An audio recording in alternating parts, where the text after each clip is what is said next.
Bonjour tout le monde! Aujourd'hui je vous propose une vidéo en 4 volets sur l'hypersensibilité, l'hyperempathie, l'absence d'empathie et le couple pervers narcissique donc qui n'a aucune empathie et sa victime hyperempathique, selon le schéma décrit par les psychologues.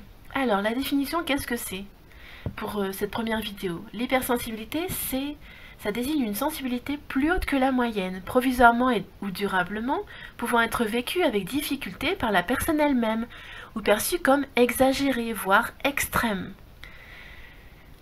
Alors, en psychologie, cette notion distingue un tempérament, une caractéristique individuelle qui permet d'identifier un ensemble clinique défini par le psychologue Helen Aron dans son livre en 1996.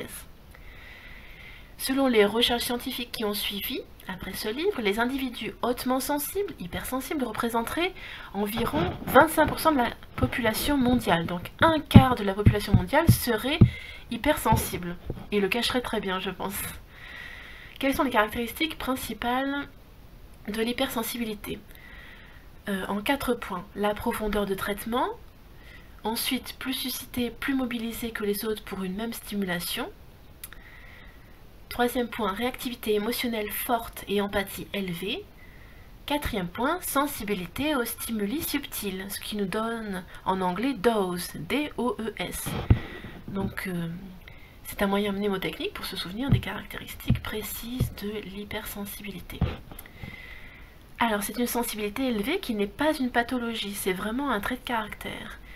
Et d'après les psychologues, qu'est-ce qu'on apprend? C'est un caractère enrichissant qu'on ne peut pas considérer en lui-même comme une pathologie, ou alors il faudrait faire de même avec un quart de l'humanité, 25%. Donc, quelles sont les techniques utilisées? Les techniques et thérapies existantes, usitées par les psychologues, sont jugées adéquates si elles ne tentent pas de réprimer l'hypersensibilité, donc de l'empêcher d'exister, de s'exprimer, cette hypersensibilité, mais au contraire permettent à l'hypersensible de vivre avec son excès de sensibilité, excès vis-à-vis de la moyenne, de l'assumer et de trouver des occupations mettant en valeur ce qui a pu lui sembler une source de problème. Voilà, j'espère que ce premier volet sur les 4 vous aura plu. À bientôt!